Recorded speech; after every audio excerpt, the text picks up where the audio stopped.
Hello friends, आज जो है हम हॉर्टिकल्चर में प्रोपेगेशन के विषय में आपसे बात करेंगे। पहले हम ये जानते हैं कि प्रोपेगेशन होता क्या है।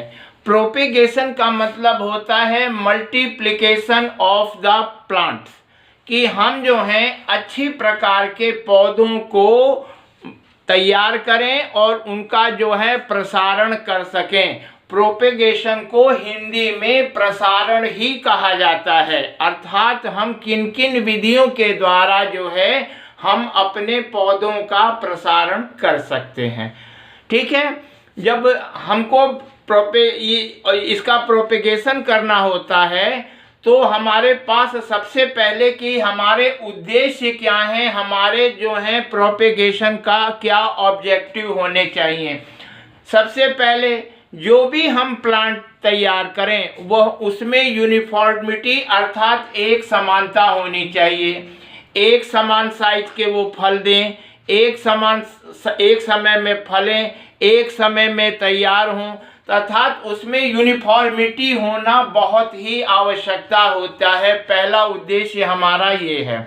दूसरा, हमारे पास जो है ये प्रोपेगेशन में अर्ली भी वैरायटियाँ होनी चाहिए, मिडिल भी वैरायटी, मध्यम श्रेणी की भी वैरायटियाँ होनी चाहिए, लेट में वैरायटियाँ होनी चाहिए, क्योंकि हमारे जो हैं फलों में जो है सबसे अधिक जो है पैसा हमको अर्ली मिलता है। फिर जो है क्वालिटी जो है मीडियम श्रेणी की सबसे अच्छी होती है, और फिर जो है लास्ट में जो है हमको जो है उसका पैसा अधिक मिलता है। तो इस हिसाब से हम अपने बाग में तैयारी करें कि हमारे पास तीनों समय पे उपलब्ध होने वाले पौधों की नर्सरी समय पे तैयार हो जाए। प्रोपेगेशन का यही एक उद्देश्य होना चाहिए। प्रोपेगेशन का सबसे बड़ा ऑब्जेक्टिव होता है कि हमारा जो है प्रोडक्शन इंक्रीज होना चाहिए, अर्थात जो भी पौधे हम बो रहे हैं उनसे जो है अधिक से अधिक हमको उत्पादकता मिलनी चाहिए, जिससे हमारा आर्थिक स्तर ऊंचा उठ सके। ठीक है, अच्छा, अब हम आते हैं कि हमारा जो है प्रोडक्शन भी बढ़ गया, लेकिन सबसे पहले हमको हमारे पास हॉर्टिकल्चर क्रॉप्स में कई तरह के कीट और बीमारियां होती हैं। तो हमको जो है ऐसे पौधों की आवश्यकता होती है जिसमें कीट और बीमारियां कम से कम लगें, जिससे हमको जो है इंसेक्टिसाइड और पेस्टिसाइड का कम से कम प्रयोग करना पड़े। फंजीसाइड का जो है रोग के लिए प्रयोग किया जाता है।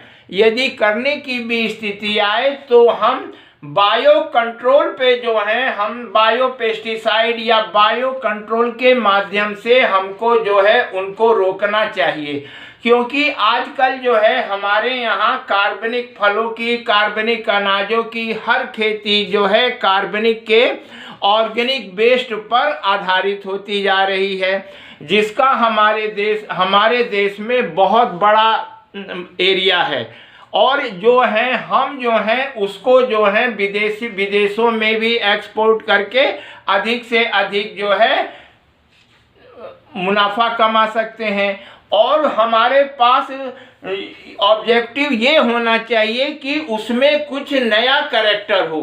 जैसे आम का ही ले लीजिए। आम में हमने जो है अल्टरनेट बीरिंग समाप्त करके आम्रपाली हुई, मल्लिका हुई प्रजाति निकाली, और हमने जो है सीडलेस प्रजाति सिंधु का हमने आविष्कार किया, जिसमें बीजे नहीं पाया जाता है, जिसको जीआई टैग भी मिला है। और जो है देखिए जितनी भी नई नई प्रजातियां हैं वो जो हैं हमारे कलर में अट्रैक्टिव हैं और उसमें रेसिस्टेंट पावर भी है और मार्केट वैल्यू भी उसकी अच्छी मिलती है। अच्छा, अब हम चलते हैं, ये तो हमारे ऑब्जेक्टिव हो गए। ठीक है, ऑब्जेक्टिव के बाद अब हम आते हैं कि हमारा ये जो प्रोपेगेशन है यह कितने तरह का होता है। तो प्रोपेगेशन हमारे पास जो है, इसका ध्यान रखिए, दो तरह का होता है। एक होता है लैंगिक और दूसरा होता है वानस्पतिक। लैंगिक को कहते हैं हम सेक्सुअल प्रोपेगेशन और उसको कहते हैं एसेक्सुअल। अच्छा, अब इस पहले आते हैं हम लोग एसेक्सुअल पे। एसेक्सुअल क्या होता है? हमारे जब पौधे में फूल आता है तो उसमें नर व मादा दोनों प्रकार के फूल बनते हैं, ठीक है। और नर का जो है पोलन ग्रेन जो है जब हमारे मादा के पर आता है, स्टिग्मा पर आता है, तो ये क्रिया पॉलिनेशन के द्वारा होती है। कुछ फलों में जो है सेल्फ पॉलिनेशन होता है, कुछ में कीड़ों द्वारा होता है, कुछ में हवा द्वारा होता है। आम में जो हमारी घरेलू मक्खी होती है उसके द्वारा जो है हमारा क्रॉस पॉलिनेशन होता है, ठीक है। जब पॉलिनेशन हो गया तो पॉलिनेशन के बाद फर्टिलाइजेशन हुआ। फर्टिलाइजेशन का मतलब निषेचन हुआ। जब हमारा निषेचन हुआ तो हमारा फ्रूट बना, और जो फ्रूट बनेगा वह जो है हमारा जो है बीज का काम करेगा, जो कि हमारे सेक्सुअल प्रोपेगेशन का मुख्य तत्व है। बीज से ही हमको जो है नए प्रकार के पौधे बनाए जाते हैं। यह जो है सबसे सरल तरीका है। इसके एडवांटेज क्या क्या होते हैं? इसमें एडवांटेज ये है कि इसका जो है हमारा कोई भी किसी भी तरह का जो लेबर है या कोई भी व्यक्ति है, फल का बीज गाड़ दिया, एक नए पौधे का जन्म हो गया, ठीक है। ये सबसे सरल है। और इसमें सबसे बात है कि इसमें जो है नए नए तरह के वैरायटियां निकालने के लिए हमको जो है सीड का ही प्रयोग करना पड़ता है, क्योंकि जितने भी हाइब्रिड बनाए जाते हैं उसमें जो है पोलन ग्रेन और मेल और फीमेल का ध्यान रखते हुए हमको जो है नई प्रजातियां निकालने में बीज के द्वारा होता है। बीज में है, बीज का सबसे बड़ा उपयोग ये रहता है कि हम जो है इजीली से इसको जो है स्टोर कर सकते हैं। इसको ले जाने में कहीं दिक्कत नहीं होती है। इसमें जो है डोरमेंसी भी रहती है। डोरमेंसी का लाभ ये रहता है कि वो अपने प्रॉपर समय में फिर दोबारा उग जाते हैं। ये हमारे सेक्सुअल प्रोपेगेशन का या लैंगिक प्रसारण का ये जो है एक वो है, सामान्य तौर से ये फायदे हैं।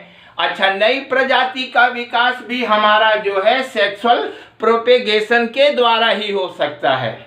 अच्छा, अब डिसएडवांटेज पे हम आते हैं सेक्सुअल के। जो लैंगिक प्रसारण में जो है बीज का जो है फ्रूटिंग टाइम बहुत अधिक होता है। जैसे आम जो है कम से कम 8-10 साल में तैयार होगा। नंबर 2 बात कि और जबकि हमारा वानस्पतिक से जो है वेजिटेटिव प्रोपेगेशन से जो है हमारा दूसरे साल फल आ जाएगा। हालांकि हम 5 साल से पहले उसको परमिट नहीं करते हैं, लेकिन फल जो है उसी साल हो जाएगा, ठीक है। अच्छा, अब जो होता है इसका सबसे बड़ा डिसएडवांटेज ये रहता है, यदि हमारी सीड में कोई डिजीज है, सीड बॉर्न डिजीज है, तो वह अगले पौधों, अगले बीजों में वह बढ़ती चली जाती है। यही हमारा सीड का सबसे बड़ा नुकसान होता है। और जो है रिडक्शन डिवीजन या मियोसिस के कारण जो है हर साल जो है, जैसे कि आप लोगों ने रिडक्शन डिवीजन में या मियोसिस में पढ़ा होगा कि हर साल जो है बीज में जो है सेल डिवीजन जब होता है तो उसमें जो है नए नए गुणों का समावेश हो जाता है। कुछ गुण अच्छे भी आते हैं, कुछ गुण खराब भी आ जाते हैं। यह भी एक सीड बॉर्न से मतलब कि रिडक्शन डिवीजन से हमारे पास ये समस्या रहती है, ठीक है। अच्छा, अब हम आते हैं आपके वेजिटेटिव प्रोपेगेशन पे। पहले एसेक्सुअल प्रोपेगेशन को समझा जाए कि ये है क्या। अच्छा, ये भी मल्टीप्लिकेशन ऑफ द प्लांट का ही एक रूप है। इसमें क्या किया जाता है, पौधे के किसी भी प्लांट से, चाहे लीफ हो, चाहे शूट हो, चाहे ट्विंग्स हो, चाहे आपका स्टेम हो, चाहे रूट हो, इन सभी से जो है हम एक नए पौधे का जन्म कर लेते हैं। ठीक है, अर्थात इसमें किसी भी पौधे के पार्ट से हम जो है नए पौधे का जन्म कर लेते हैं। और यह बहुत ही आसान तरीका है, लेकिन इसके लिए हमको दक्ष आदमी की ज़रूरत पड़ती है, जो स्किल हो, जिसको टेक्नोलॉजी के बारे में जानकारी हो। अच्छा, अब वेजिटेटिव प्रोपेगेशन में सबसे पहले हम बीज पे लेते हैं कि बीज का कैसे करते हैं। हम सबसे पहले लेते हैं लीफ का, कि लीफ का हम जो है सबसे ऊपर से चल रहे हैं कि पहले पत्ती के द्वारा हम किस तरह वेजिटेटिव प्रोपेगेशन करते हैं। दो तरह के पत्तियां होती हैं, जिसे ब्रायोफाइलम और बिगोनिया कहते हैं। इसकी पत्ती जमीन से यदि गिर जाए तो यह अपने आप एक नए पौधे को जन्म दे देती है। और आपका ब्रायोफाइलम को पत्थर चटा भी कहते हैं, ये मेडिसिनल वैल्यू के रूप में भी काम किया जाता है। बिगोनिया जो है ये हमारा दोनों ऑर्नामेंट प्लांट्स हैं, और इसको जो है हम लीफ के द्वारा प्रोपेगेट करते हैं। और एक चीज जान लीजिए, हमारे जितने भी पार्ट्स हमारे प्रोपेगेशन में प्रयोग किए जाते हैं उनको प्रोपोग्यूल्स कहते हैं। चाहे लीफ का पार्ट हो, चाहे हमारा तने का पार्ट हो, चाहे स्टेम कटिंग हो, चाहे रूट कटिंग हो। ठीक है, तो इसको हम प्रोपोग्यूल्स कहते हैं। क्लियर? अच्छा, अब हम आते हैं कि स्टेम के द्वारा पौधे तैयार करना। इसके लिए स्टेम कटिंग के लिए 4 तरह की हमको जो है कटिंग की आवश्यकता होती है। सबसे पहला होता है हार्डवुड कटिंग, अर्थात वह टहनियाँ जो हमारी 1 साल पुरानी हो उनसे जो है, और उनकी लंबाई जो है 22 साढ़े 22 सेंटीमीटर रखी जाती है। ठीक है। अच्छा, दूसरा जो है उसमें जो है हम क्या करते हैं कि कम से कम उसकी लंबाई 22.5 सेंटीमीटर रखी जाए, 15 से 25 सेंटीमीटर के लगभग है। और थिकनेस उसकी हमारी पेंसिल के बराबर, जिस तरह हमारी पेंसिल की लंबाई चौड़ाई होती है उसी प्रकार का हमको रखना चाहिए। सेमी हार्ड मतलब हार्डवुड में जो करते हैं हम जो हैं, जो कड़ी टहनियाँ होती हैं 1 साल पुरानी होती हैं, उनको उनमें जो है लीफ को हटा दिया जाता है और उनको जो है उपयुक्त वातावरण देकर, उपयुक्त वातावरण देने का मतलब उनको हम सीड बेड बनाकर जो है उसमें जो है ऐसे पदार्थ डाल देते हैं जो कि हमारे रूट निकलने में सहायक हो। अच्छा, उसके लिए हम कुछ हार्मोन्स का भी प्रयोग करते हैं। हार्मोन्स का प्रयोग करने के लिए हमारे पास सेरेडिक्स ए और सेरेडिक्स बी होता है। ठीक है, इनको जो है उसमें या तो डीप कर दिया जाता है या फिर उनकी जड़ों में लगाकर जो है हम जो है कोकोपीट का जो है सीड बेड बनाते हैं, या उसमें जो है हमारी नर्सरी सीड बेड ऐसी होनी चाहिए, बालू हो, उसमें बढ़िया ऑर्गेनिक मैन्योर हो, उसमें जो है 45 डिग्री पे इसको लगा दिया जाता है। ठीक है, और इसमें जो है क्या करते हैं कि हम जो है इसको जो है 45 डिग्री पे लगाते हैं, जो कि हमारे सनलाइट से उसको बचाव हो सके। ठीक है, और एक में कम से कम 3 बड होनी चाहिए। हार्डवुड कटिंग का सबसे बड़ा है कि 1 साल पुरानी हो और उसमें जो है कम से कम लंबाई जो है 22.5 सेंटीमीटर हो, और उसका एक कट स्लाइंट रहता है, एक सामान्य कट रहता है। स्लाइंट कट ऊपर रहता है और जो सामान्य कट है वो रूट के, और रूट काटते समय इसका विशेष ध्यान रखना चाहिए कि रूट हमारी जो कटिंग करें हम वहाँ पे नोड या इंटरनोड होनी चाहिए, उससे जो है जड़ के निकलने में बहुत सहायता मिलती है। अच्छा, और इसको जो है कटिंग जो हम करते हैं, स्टेम कटिंग जो करते हैं, इसको जो है जुलाई के मौसम में करना चाहिए, क्योंकि वातावरण में नमी रहती है और इसमें इसके स्प्राउटिंग बहुत जल्दी हो जाता है। ठीक है। अच्छा, अब दूसरी आती है कि semi hardwood cutting. Semi hardwood cutting में इसका ध्यान रखा जाता है कि हम जो हैं एक सीजन पुरानी हमको वो लेनी है, जो टहनी लेनी है, लंबाई वही रहेगी, एक पेंसिल थिकनेस रहेगी, 15 से 22.5 सेंटीमीटर की रहेगी। इसमें जो है 2-4 कलिका या 2-1 पत्ते भी रह सकते हैं सेमी हार्डवुड में। और इसको जो है हम उसी तरह हार्मोन का प्रयोग करते हुए इसको भी हम वही 45 डिग्री के अनुसार वही सेरेडिक्स ए या बी को लगाकर, जो हार्मोन होता है उसको लगाकर हम अपने सीड बेड में, सीड बेड वहाँ लगाए जाते हैं जो छायादार स्थान हो, क्योंकि कम से कम धूप हो। ठीक है। और जब हमारा मौसम जो है नमी हो, अर्थात हमारे मौसम में जितनी नमी रहेगी, यदि गर्मी में लगाएंगे तो वेपोरेशन रेट या वाष्पोत्सर्जन अधिक होगा और आपकी जो है ये जो कटिंग्स हैं या कर्तन है, कटिंग को कर्तन भी कहते हैं, यह जो है फेल्योर हो जाएंगी। ठीक है। अच्छा, तीसरी बात आती है, तीसरा जो हमारा मेथड है उसे कहते हैं सॉफ्ट वुड कटिंग। ठीक है। इसमें पौधे के टॉप वाले भाग को जो है हम जो है काट के लगा देते हैं।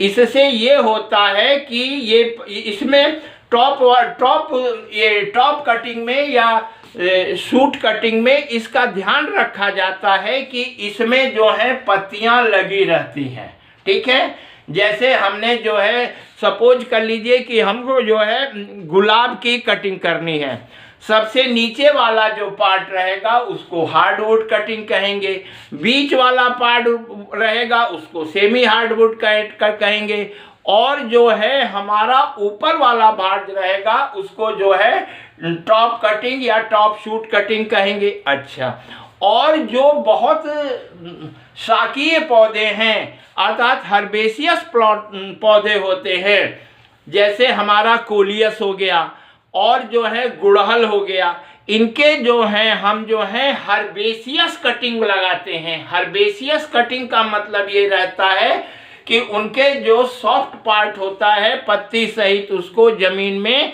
उपयुक्त वातावरण में गाड़ देते हैं और हमारे एक नए पौधे का जन्म हो जाता है। यह तरीका जो है हमारे यहाँ पौधे उत्पन्न करने के लिए सबसे अच्छे होते हैं। इसको इसी से हम जितने पौधे चाहें उतने पौधे हम कलम के। अच्छा, अब ये आता है कि कलम किन पौधे की जाती है।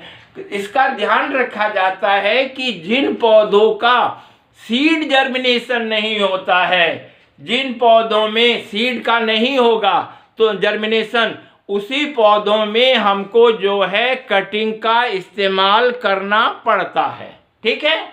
अच्छा, अब हम आ जाते हैं कि ग्राफ्टिंग क्या होती है। ग्राफ्टिंग और इनार्चिंग। अब हमारा जो है ग्राफ्टिंग और इनार्चिंग का मतलब होता है, ग्राफ्ट का मतलब पहले आते हैं हम इनार्चिंग पे। इनार्चिंग का मतलब होता है भेंट कलम। दो पौधों को आपस में भेंट कराकर जब उनमें जो है बराबर दूरी पर जो है नीचे वाले भाग को रूट स्टॉक कहते हैं और जो ऊपर वाला भाग होता है उसको शाइन कहते हैं, और इनमें बराबर दूरी पे लगाकर किसी भी टेप से या उससे बांध दिया जाता है। ठीक है। अच्छा, और जब इसको ये भी हमारी इनार्चिंग भी कई तरह की होती है। इनार्चिंग को हम कहते हैं अटैच मेथड, अर्थात हम रूट स्टॉक को लेके जाते हैं अपने शाइन के पास में। इसका ध्यान रखा जाता है कि रूट स्टॉक को हम शाइन के पास में लेके जाते हैं और इसको जो है हम जो है बराबर दूरी पे लगाकर कैम्बियम केवल जाइलम तक निकालते हैं, दोनों का कैम्बियम मिल जाता है और कैम्बियम में यूनियन हो जाता है। ठीक है। उसमें इसका ध्यान, इसकी जो है सफलता जो है सबसे अधिक होती है। ठीक है। अच्छा, जैसे आम होता है, आम में सबसे ज़्यादा जो सफल किया जाता है वह वीनियर ग्राफ्टिंग की जाती है, इस बात का ध्यान रखा जाता है। और आम में इनार्चिंग भी बहुत सफल हो जाती है, ठीक है। अच्छा, इसके बाद जो है अब हम आपको बताते हैं कि ग्राफ्टिंग क्या होती है। ग्राफ्टिंग का मतलब ये होता है कि हम जो है ग्राफ्ट करने का मतलब रूट स्टॉक पर जो है साइन को ले आकर उसको जो है अटैच मेथड से या वी के आकार के, वो कई तरह के हैं, वो किसी अन्य वीडियो में हम बताएंगे। आज केवल सामान्य जानकारी आपको दे रहे हैं, उसके ऊपर हम अटैच कर देते हैं, ठीक है। जब अटैच कर देंगे तो वह जो है हमारा एक नए पौधे का जन्म, जो रूट स्टॉक है, इसमें एक चीज का ध्यान रखा जाता है कि दोनों की फैमिली एक होनी चाहिए और दोनों की स्पीसीज भी एक होनी चाहिए। यदि हम चाहें रूट स्टॉक किसी अलग अलग फैमिली का हो तो यह जो है चीकू में जो है कैथ का और बेल में ये सफल हो जाता है। लेकिन खिरनी का एक फल होता है, खिरनी का जो है सपोता में या चीकू में रूट स्टॉक लगाया जाता है। लेकिन जो हमारा ये हमको इनार्चिंग करनी है या ग्राफ्टिंग करनी है, क्योंकि दोनों में कैम्बियम और जाइलम एक साथ डेवलप होना चाहिए, ठीक है। और ये भी क्रिया हमको जो है करनी पड़ती है कब, जबकि मौसम में नमी ज़्यादा हो, बरसात में। लेकिन इस बात का ध्यान रखिए, जो टेम्परेट फ्रूट्स होते हैं, टेम्परेट फ्रूट्स में हमको कटिंग या ये जो है ये हमको स्प्रिंग सीजन में करनी पड़ती है, क्योंकि जाड़े के समय में वो सब पत्तियां नीचे गिर जाती हैं और उसमें स्प्रिंग सीजन में नई कलिकाएं आती हैं, तब ये क्रिया की जाती है, ठीक है। अच्छा, ग्राफ्टिंग में ये रहता है कि आप जो है दूसरे पौधे को ले आकर कहीं बाहर से ले आइए और कोई भी अच्छी प्रजाति का पौधा हो अपने रूट स्टॉक पर उसको स्थापित कर दीजिए, ठीक है। इसमें वेज ग्राफ्टिंग भी होती है और आपका वीनियर ग्राफ्टिंग भी की जाती है। इतना करने के बाद इसको जो है हम छोड़ देते हैं और बैंडेज से बांध देते हैं। अच्छा, इसके बाद आप समझिए कि हमको जो है ये ग्राफ्टिंग, ये वेजिटेटिव प्रोपेगेशन करने के लिए किस किस इम्प्लीमेंट्स या हमको जो छोटे यंत्र होते हैं उनकी आवश्यकता पड़ती है। सबसे बड़े जो है, सबसे पहले जो है हमको स्केटियर होता है, स्केटियर की आवश्यकता रहेगी, बडिंग नाइफ की आवश्यकता होगी और प्रूनिंग सा की जो एक प्रूनिंग करने के लिए छोटी आरी होती है उसकी आवश्यकता होगी और उसके बाद सेलो टेप या बैंडेज की आवश्यकता होगी कि उसको हम बांध सकें। और इसके लिए जो है हमको जो है इस बात का ध्यान रखना चाहिए कि हमारे जितने भी इम्प्लीमेंट्स हैं वह सब फ्री फ्रॉम इन्फेक्शन हो और जितने भी कटिंग किया जाए या वेजिटेटिव प्रोपेगेशन किया जाए या सीड लिया जाए, सब जो है फ्री फ्रॉम डिजीज और फ्री फ्रॉम इन्फेक्शन होने चाहिए। इसका हमको ध्यान रखना है, ठीक है। अब अगले वीडियो में हम जो है आपको ग्राफ्टिंग और इनार्चिंग के अलग अलग तरीकों का विस्तृत अध्ययन कराएंगे, ठीक है। धन्यवाद।